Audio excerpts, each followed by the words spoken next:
Alam mo, hapon ngayon, Day. Hapon ngayon, Sabado pa. Oo, katipungal. Kaya, ang bilis ng araw. Kay, bukas sa Sabado. Ay, Sabado, di pungal. Bukas Sunday na. Oo. Parang ang bilis. Pagkatulog na naman, trabaho na naman. Trabaho, school. Pungal. Aloka. Cheers muna tayo. Kape, kape, kape. Hapon ngayon, hapon.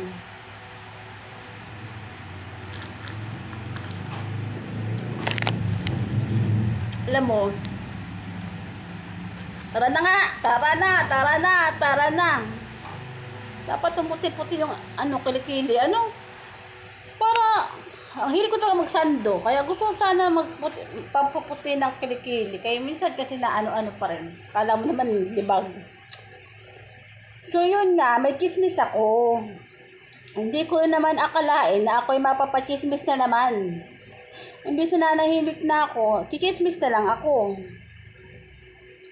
Kasi nga, solo lang ako. Solo na naman ako dito sa bahay. Kasi nga, solo ko, tapos, napasok na naman sa work si kapatid. Oo. Alam mo, sa totoo lang,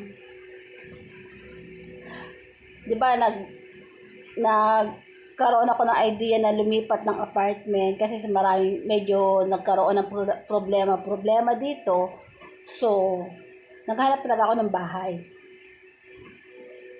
Yun nga, hindi ako lumipat. Hindi ko tinuloy ang paglipat kasi napakalaki rin ng pagbabago ng lilipatan ko at yun nandito ngayon. Sa totoo lang, dun kasi sa nahanap kong bagong apartment, napakadaming bawal. Napakadami talagang bawal. Yung tipong para bang, kasi hanggang dalawa lang. Karamihan ngayon ng apartment, dalawa lang ang kailangan. Oo, dahil, ewan ko ba naman, di ko malaki kung bang mga gusto sa mundo na hindi ko yata kaya yung 2 tao lang kayo dyan. Kaya noon, 2 tao lang talaga kami dito. Pero, walang bawal-bawal. Kahit magtambayan dito yung mga pamangkin ko at magpunta man ang aking ang kapatid ko, walang problema. Pero dito, marami talagang bawal. Oo. May mga time na mas mataas pa yung apartment, yung bayad. Isa pa, bawal talaga ng may bisita, lalo na bata. Yan talaga ang pinakaayon-ayaw kong pagbawalan. Kaya hindi ko rin talaga natuloy yung dapat na lilipatan ko. Ayun ang pinakaayaw ko. So dito nga kami napag-usap talaga ako sa may-ari dito na babayaran ko na uli yung advance deposit kasi talagang ginamit ko na gawa nga na sa marami nga naging problema.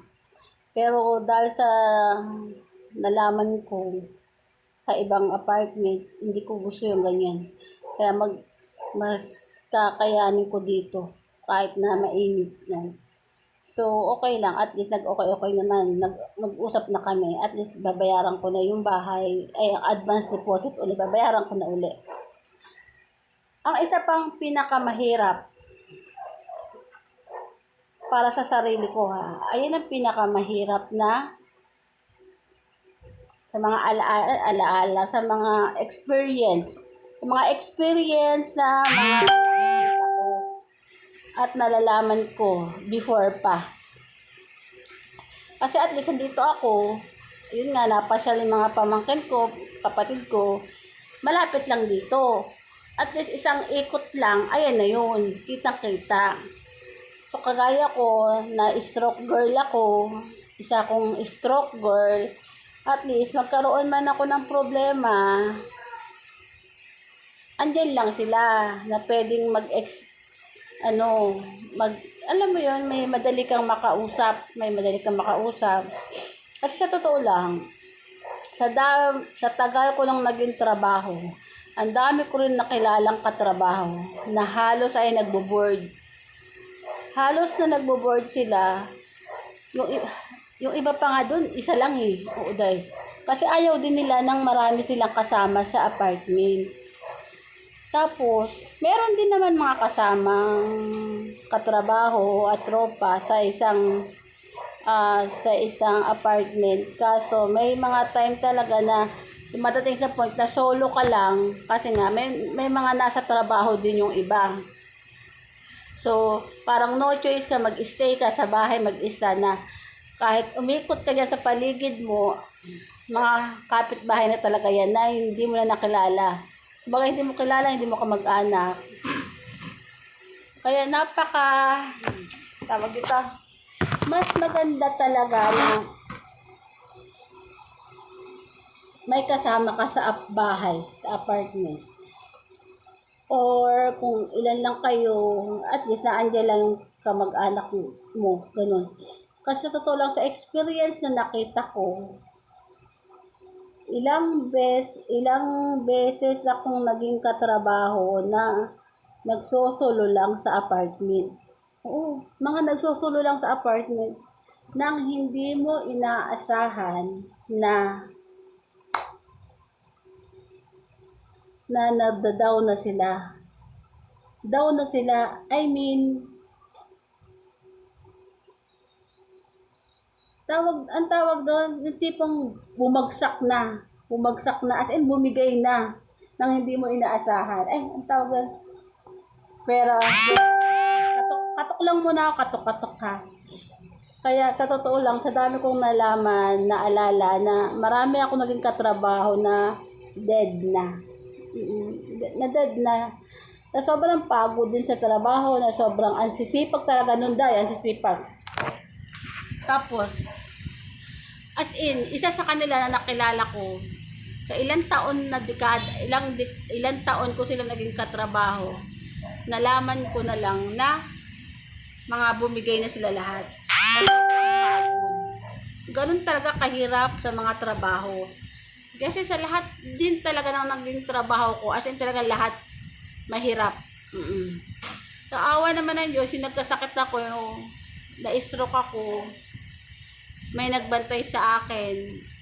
Kumbaga, yung tipong bumigay na ako, may nakakita na agad, hanggang sa may mga kapitbahay na mababait na nadala agad ako sa ospital. Yun, ganun. Kasi marami din naman ako naging kaibigan sa buong paligid. So, naging safe talaga ako, sa totoo lang. Dahil dyan, sa mga naka-experience ko nga ng mga tropa, ay mga kaibigan ko sa dati kong trabaho, hindi ko akalain na sila mismo bumigay na rin sobrang pagod.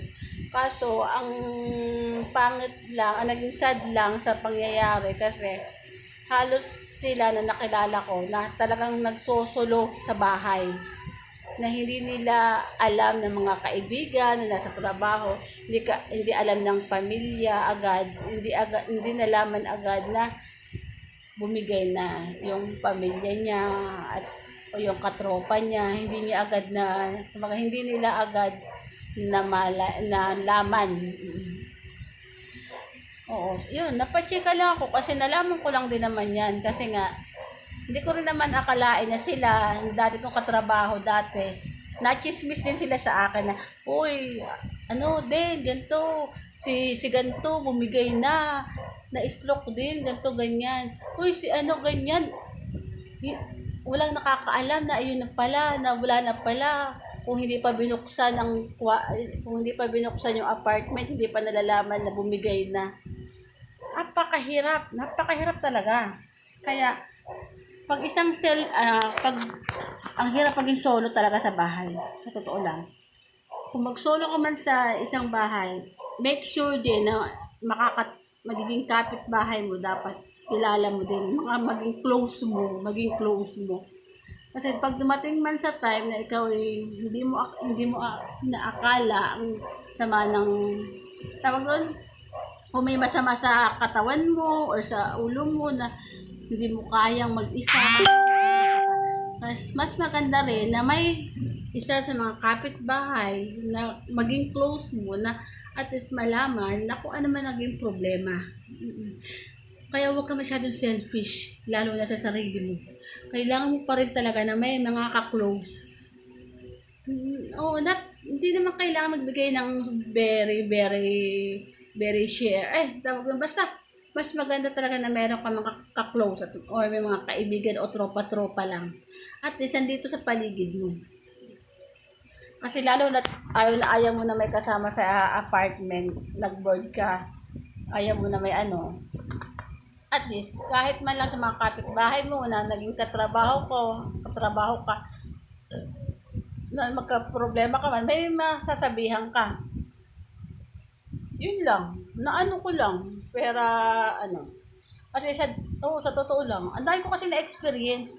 Hindi ko rin naman akalain na mga bumigay na sila. Yung mga dati kong katrabaho, na bumigay na sila sa sobrang mga pagod nila.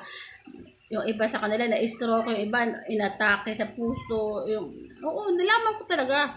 Hindi ko kasi akalain na nangyari sa kanila sa sobrang sipag nila. Parang ako din. Masipag talaga ako. Sa awa naman ng Diyos, kasi ako, yung bumigay ako, marami na agad nag-save, tumulong. Marami na agad tumulong sa akin hanggang sa mapunta ako sa ospital. O, sa totoo lang. Kaya napakasarap talaga na marami kang kaibigan. Kahit hindi tropa, basta makadaan mo lang, oy, magandang araw po, oy, magandang ano po, ganyan. At least, hindi mo inaasahan ng mga ano, at least meron ka pa rin na kakausap. Di ba? Yun lang, napachika lang ako kaya dapat. Nachismis lang ako, sa sobrang ano, at least ako, mag-isa ako dito, lalo na ngayon, lagi akong ano, kasi ang kapatid ko ay panggabi lagi. At least, paikot-ikot ako doon sa kapatid ko. Sa isa kong kapatid, kasi malapit lang naman sila. Yung mga kapitbahay ko, mga katapat ko, mga mababait din, yung kachismis ko rin. Siyempre, kachismis ko na, nakakonect pa ako sa wifi, di ba? Kaya dapat lagi tayo makapag-chismisan, makapag-close din, huwag masyado maarte. So, yun lang, napachika lang ako. Goodbye na nga sa inyo. Nahapo ako sa pag-chismis, kaya goodbye na nga sa inyo, makapag-ano na tayo. Bye!